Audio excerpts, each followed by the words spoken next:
what was the mental preparation like for Gordon, for Nicholas, for Giancarlo, for the other athletes? What was the mental side of things like? Is there some key insights you can give to their mental preparation? I really think that people, when they talk about mental preparation, need to take a step back and realize that almost every element of what people describe as mental preparation has physical underpinnings. Literally 95% of what I teach the athletes is physical skills. And it's my belief that every mental aspect of competition, the most important of which will be confidence on stage, is a direct result of the accumulation of physical skills. People tend to see things like confidence as a mental state. It is, but it comes out of the performance of physical skills. All my life, I've seen sports psychologists try to create confidence in athletes through non-physical means. And it always ends up being the same kind of cheesy motivational speeches, highlight video reels where they try to pump artificial confidence into people. And I've never been impressed by this, nor have I seen it have any kind of positive effect on athlete performance.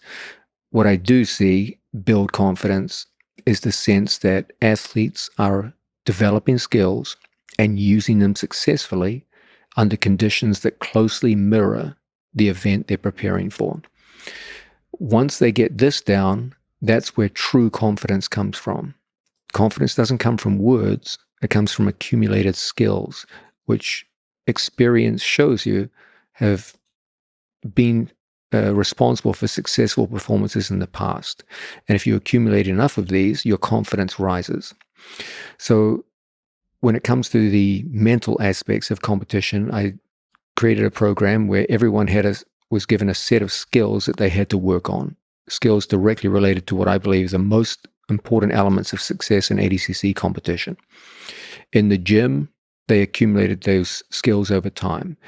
I do it in two different ways, depending on whether these are offensive skills or defensive skills. For the accumulation of offensive skills, I like to have my athletes work with athletes who are lesser than themselves in ability, so that they start to gain confidence over time. Just as you would never send a beginner into a weightlifting gym and put 500 pounds on the bar and tell them to lift it. Rather, you would start with a wooden bar, then the metal bar, and then gradually accumulate weight over time so you get a progression in weightlifting. So too in jiu-jitsu, you don't take a brand new move and say, okay, do it on Gordon Ryan. Never going to succeed. I have the athletes practice their offense on blue belts and work their way up. Defense, on the other hand, you've got to start them in the deep end of the pool so that they start to see what are their vulnerabilities. Okay, so I put them with highly competitive athletes at the start so they can see, okay, there is a problem here. And then even in defense, they start off with lower belts and build up their confidence over time. So just as a weightlifter builds up his ability to build weight, to lift weight over time, so too a jiu-jitsu player does it by gradually increasing resistance. Now in jiu-jitsu, resistance is not done by weight, it's done by skill level. And so over time, they started to accumulate this experience. In time, we were able to switch off and have them go against very, very tough athletes, each other. So, Luke Griffith will do a full power match with Gordon Ryan. Now, they're fully aware that there's no one better in the world than Gordon Ryan. So if you have a competitive match with Gordon Ryan, that's a very, very healthy sign. So they went from the start, where they were being programmed going against relatively mild resistance and building up over time, and then building up to the greatest resistance possible in the sport of jiu-jitsu. And their goal is not to win, obviously, but their goal is to provide a competitive match.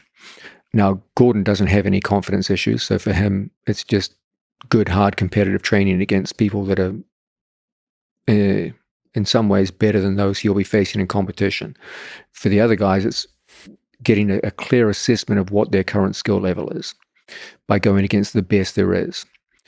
Then we add to this a competitive schedule where the athletes have to go out into competition, so they get used to the idea of performing in front of strangers on stage, getting used to the strange elements of going out, being observed and judged by people you don't know in a performance atmosphere.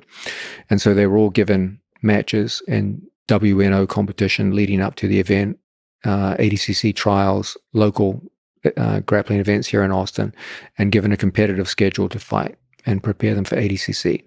Obviously, as ADCC got closer and closer, this was pulled back because of the danger of injury. So within about 3 weeks out was the last time we had a competition. And by this method, confidence starts to grow. And so the mental preparation came out of those physical underpinnings, the idea of progressive resistance increasing over time for both offense and defense, building up to a peak where they're going against the best athlete in the world so they can get an accurate assessment of where they stand. Once you're giving a competitive match to the best guy in the world, you know damn well that when you go out in ADCC, you're ready to fight anybody. And defense is broadly defined.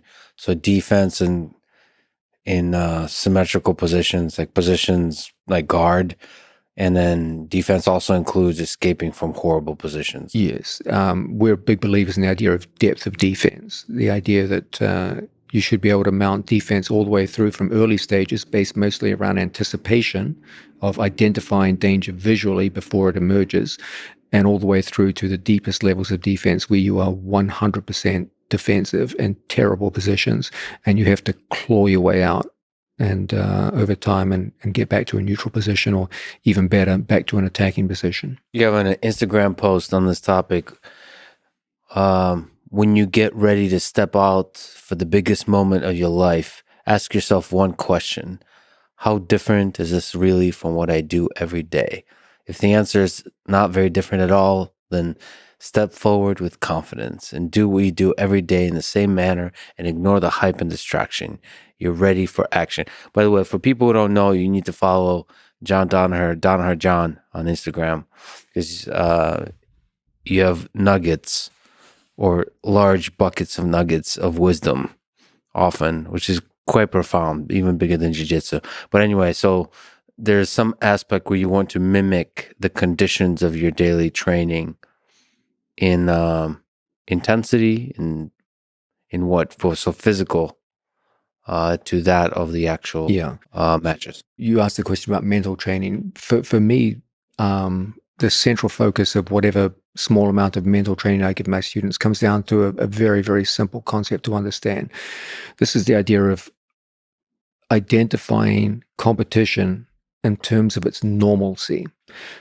Most people see training and competition as two different things. Training is normal activity that you do every day, and competition is the exception. Okay, it's different. You're going out, there's people watching you. There's a big crowd. They're making lots of noise. In fact, the promoters of shows go out of their way to reinforce this.